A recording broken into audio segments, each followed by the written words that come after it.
This is the Linear Algebra Lectures video series. You can find more information about this video as well as a link to the written textbook in the description below. Stick around to the end of the video to learn more about this video series and the associated teaching and learning tools I've created for it. Lecture 26, Determinants. Our objectives for this lecture are to compute a minor of a given square matrix, compute a cofactor of a given square matrix, compute the determinant of a given square matrix, and use determinants to reason about the invertibility of a given matrix. In Lecture 23, we talked about the determinant of a 2 by 2 matrix, which is given by the formula AD minus BC, and we've seen that this 2 by 2 matrix is invertible if and only if that determinant is not equal to 0. You can think of this as a crisscross motion where we go down the main diagonal, multiplying A times D, and then going down the off diagonal, multiplying B times C, and then subtracting. Now there are formulas for determinants of larger square matrices, but they're impractical to use. So instead we're going to learn about a recursive process called cofactor expansion that allows us to compute the determinant of a square matrix of any size. To understand cofactor expansion, we first must define cofactors and minors. Given a square n by n matrix A, the minor m subscript I comma j is the determinant of the matrix that we get from eliminating row I and column j from A. So for example, for this matrix A, if we want to compute the minor m sub 2 comma 3, we blot out row 2 and column 3, and the remaining entries form a 2 by 2 matrix. So the minor is equal to the determinant of that 2 by 2 matrix, which we can use our 2 by 2 determinant formula for. Doing that crisscross motion gives us 4 times negative 7 minus 1 times 5, which works out to be negative 33. So m sub 2 comma 3 is negative 33 for this matrix. We can find different minors for the same matrix, so we've got the same matrix A here, and if instead we want to compute the minor m sub 3 comma 1, we block out row 3 and column 1. We don't want to delete those entries from the matrix, we just want to cover them up to do the computations that we need to do. So in this case, m sub 3 comma 1 is the determinant of the remaining 2 by 2 matrix, which is 1, 8, 6, 0. Again, we use our 2 by 2 determinant formula to get 1 times 0 minus 8 times 6, which works out to be negative 48. So m sub 3 comma 1 is negative 48. So that's what a minor is, and a cofactor is very closely related to a minor. The cofactor c sub I comma j is equal to the minor m sub I comma j multiplied by either plus or minus 1. And the actual formula is that c sub I comma j is negative 1 to the I plus j times m sub I comma j. Now expressions like negative 1 to an integer power can be evaluated easily using this rule. If that power is an even number, then the result is positive 1, and if that result is an odd number, then that result is negative 1. So here's the cofactor expansion process for computing the determinant of any square matrix. We choose whichever row or column of the matrix that we like, and we multiply each entry of that chosen row or column by the cofactor that corresponds to that entry.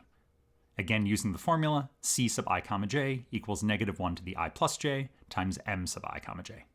Once we compute all of those cofactors and multiply them by the corresponding entries, we add up the results, and that gives us the determinant of the matrix.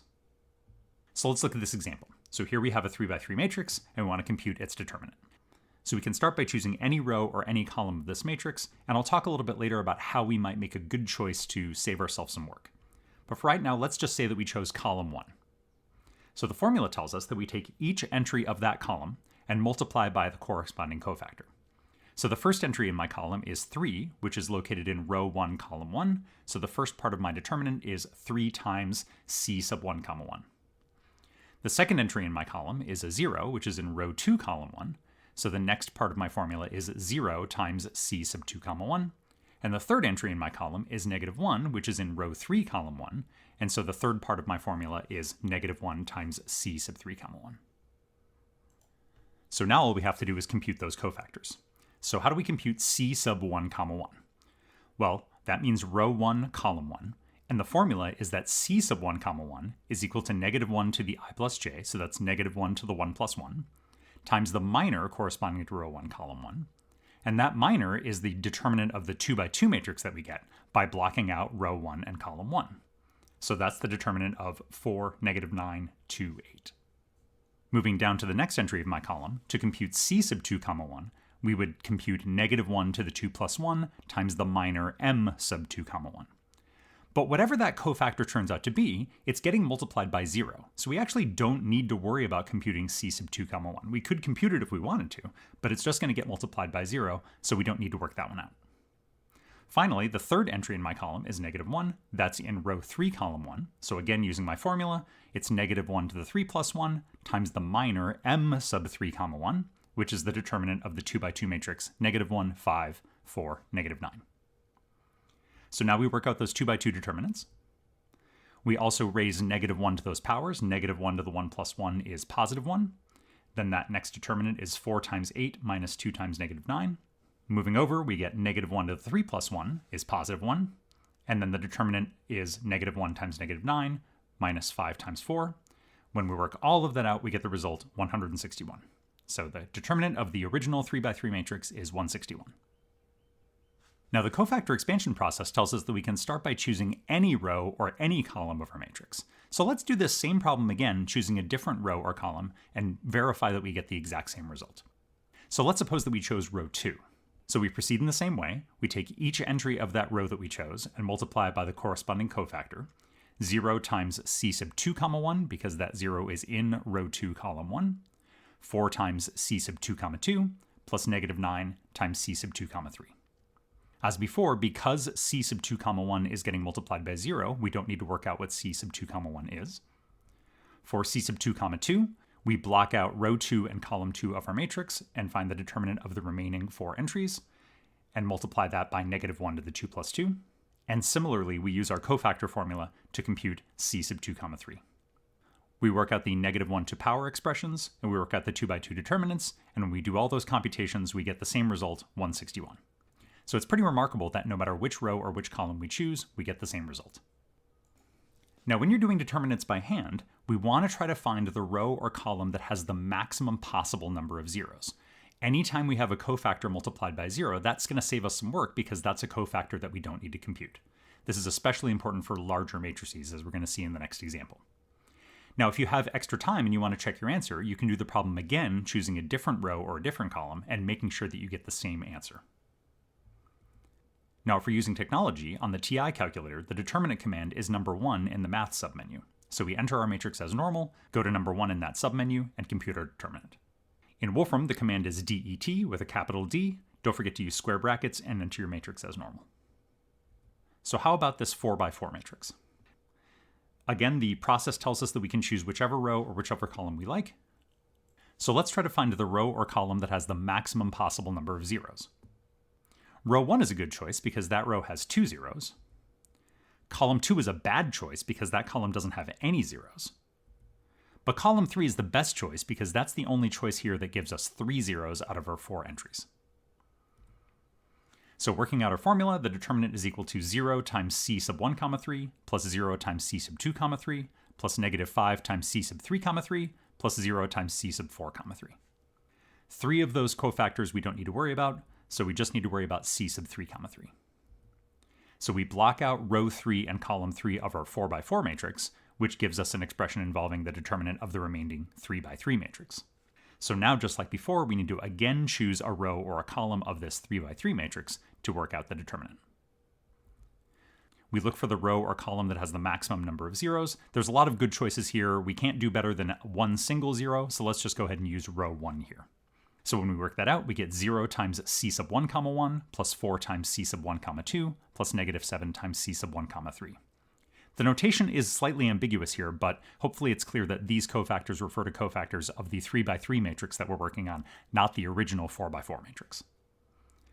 So we proceed just like we did in example 3, using our cofactor formula and computing 2 by 2 determinants to get our final answer here of negative 375.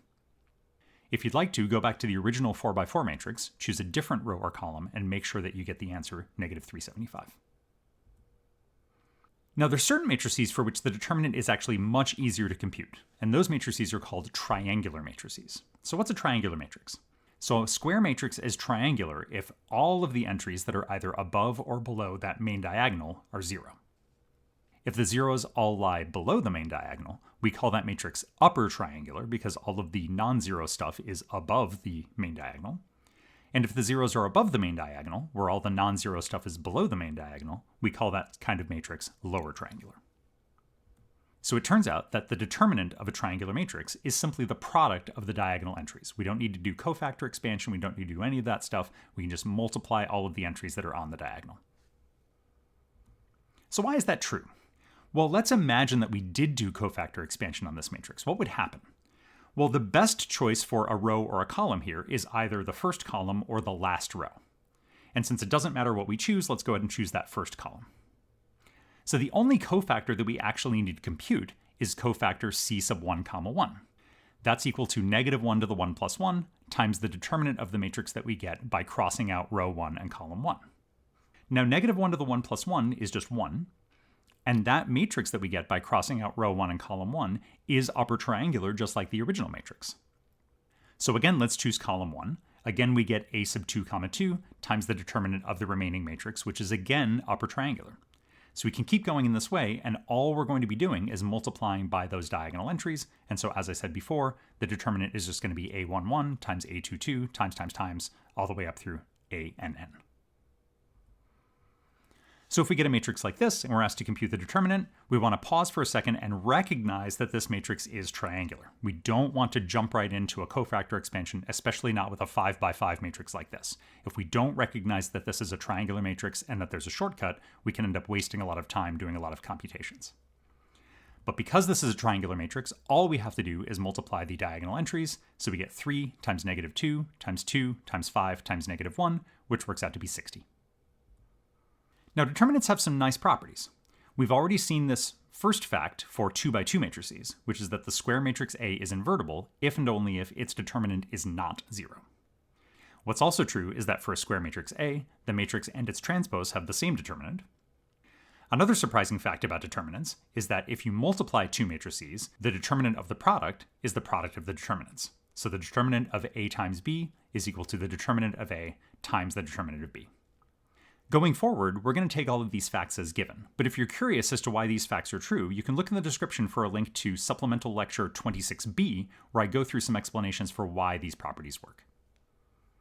Now, a couple more things to keep in mind. First of all, don't do any row reducing on your matrix.